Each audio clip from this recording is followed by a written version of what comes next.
Well, well, congratulations. You made it to Thursday on the first week of distance learning. Great job.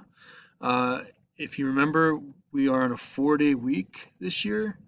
So Thursday is pretty much our Friday. So if you've been keeping up with your work, you don't really have to worry too much about getting it turned in on time and you're doing it every day, then you've got a 3-day weekend. But if you're putting work off and you're not getting to it and you haven't gone through everything you're supposed to go through every day, sorry about that, then Friday is a great day to catch up. So don't think that because we don't have any actual school on Friday, that it's not a great opportunity to catch up with any work you may not have turned in during the week. That's one of the great reasons for having Fridays off, is so nobody gets too far behind. Um, but hey, it's Thursday, so you got time to get your work in. Take a little bit extra time today and maybe go back over any of your classwork. If you go over here into Google Classroom, here, let me move this up a little bit. Okay, and you go to classwork. Um, I believe, and I'm not sure about this, but the bright uh, purple ones should be the ones you haven't done yet. So go over it and see what you've done, see what you've turned in. Today's a great day to go through all of that and make sure it's all done. If you don't panic because you've got an extra day. You've got Friday to really just uh, it's kind of like your free day, your extra day to make sure things are turned in. So ideally, I would like everything that's assigned on one week to be turned in by the following Monday. So Friday's that day that you can get that all done. Okay, so today, ELA, I've got two texts for you. If you look up here, it says paired text. That means both of these stories have something in common, even though they're totally different stories, different characters, different places. They have something in common, and that one thing they have in common is that they're fantasy stories. And fantasy has a tendency to be a surprise when it comes into a story. So a lot of times stories will start off in normal places with nothing really amazing happening, but something surprising happens, and all of a sudden it's a fantasy. If you think about what is it called? Lightning Thief. Percy Jackson, that's who I'm thinking of.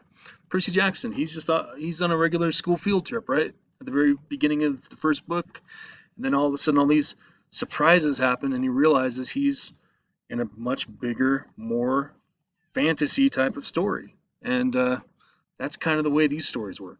So that's why it's called fantasy and surprise. Now, why do we read fantasy? I mean, we know we read fiction, we read stories. We went over this yesterday. We can read stories about fictional people that don't really exist and still learn something about ourselves and still learn something about people and the world around us and life itself. We still learn things by reading fiction. Um, but then there's a whole other dimension to fiction. It's fantasy. So whether you're talking about folk tales, mythology, fairy tales, or modern day fantasy, movies that we go to see that obviously couldn't really happen in real life, like the Avengers, Star Wars, um, all those movies that have elements that can't really happen in reality, but we still want to watch those movies. We still want to read those books. And my question for you, and I'm going to have either a Flipgrid or a Padlet where you can answer me, is why do you think we read fantasy? Okay, and this isn't something we just started doing in the last 50 years. Mythology. People told mythology around campfires uh, thousands of years ago, and people still tell those kind of stories. So I want you to read these stories. You know the drill. Read the passage, listen to it as you read it. Go to the question set and fill it out, and then turn in the assignment. You know how to do that stuff. There's two here. You know all about the vocabulary words, okay, and you know how to hear it if you don't know how to pronounce it. So just making sure you remember all of that. But the bigger question is, first of all, do you like to read fantasy? Do you like to watch fantasy? And I'm not saying it has to be a world with castles and unicorns. I'm just saying something has to happen in the story that wouldn't be able to happen in real life. All right. Um, it's fun reading those kinds of stories.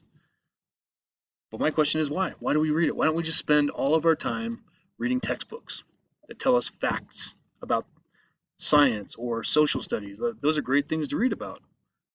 And we are, right? But why do we read fantasy?